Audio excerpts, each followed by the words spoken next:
आज स्वाधीनता दिवसर पूर्व दिन में आपण मानकर सहित तिरंगा यात्रा रे सामिल हेबा पाई एवं यह होची मो पाई गोटे गर्व और गौरवर विषय। घरे घरे तिरंगा अभियान आम समस्त को देश प्रेमर सूत्र रे बांधी रखिबार सफल होउछि। जातीय पताका आम देश तथा प्रत्येक देशवासी बहु सम्मान और गौरव बहन करिथाए। यह होउछि आम देशर प्रतीक। आम जातीय पताका तिरंगा तिरंगार तीन रंग आमको श्रद्धा और सौहार्द्यर आदर्श रे अनुप्राणित करिथाए। आम जातीय पताका आमर संकल्प संघर्ष बलिदान और त्यागर प्रेरणादायी मुक साक्षी अटे। यह मध्य राष्ट्रीय एकता सहिष्णुता और बंधुत्वर प्रतीक अटे।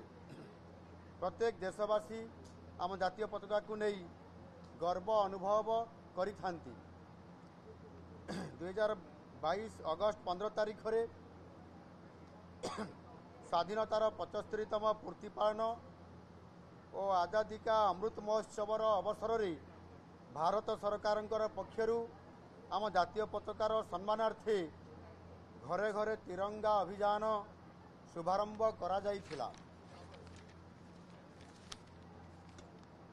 प्रतिवर्ष स्वाधीनता दिवस पालनर किछि दिन पूर्वरु देशवासी मनरे जाति प्रेम को जागृत करने उद्देश्य रे घरे घरे तिरंगा अभियान आयोजित होइछि।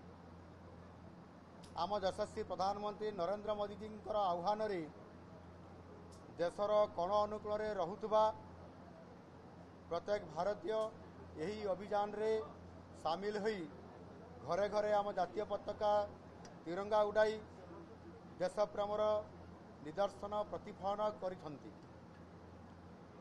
आजिर ऐतिह्य तिरंगा पदयात्रा आम समस्त को देश प्रेम रे बांधी रखा उद्बुद्ध करिछि। आमे समस्ते एकाठी हेले मिलिमिशि काम कले जीवन रे सफलता हासिल करि पारिबा। देश और जातिर गौरव वृद्धि रे निजर योगदान देई पारिबा। आजिर आह्वान हेउछि आमे सबु भारतीय एकता सूत्र रे बांधी होई काम करी चलिबा। सबका साथ सबका विकास सबका विश्वास सबका प्रयास मंत्र दीक्षित होई देश पाई निजर अवदान रखिबा। भारत माता की जय। वंदे उत्कल जननी।